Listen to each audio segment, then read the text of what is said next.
এবং আমাকে মাঝে মাঝে ডাইকে বলতেন যে বিল্লাল তুই গজল জানোস? আমি বলতাম হুজুর জানি। আমি বলতাম যে হুজুর জানি, কয় গা গজল গা। তাই এই গজলগুলো আপনাদেরকে শোনাইতেছি, আপনি শুনেন, আপনারা শুনেন সবাই।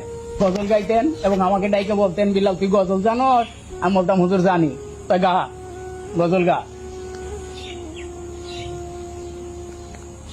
কিছু চাহিলে তো মারনি কোটে শুধু রোশন অভিলাষ মনে ভবে রাজয়ধি রাজ কর যদি কবুধ রিবে না মনে তো মাবিনে তবু দর্শনে জ্বালা জোড়াইব কদপ রোশনে তন শীতলিব দাস সম্ভাষণে মনে পুলকিব পদনি রোজ ভেষজ এই দিশে।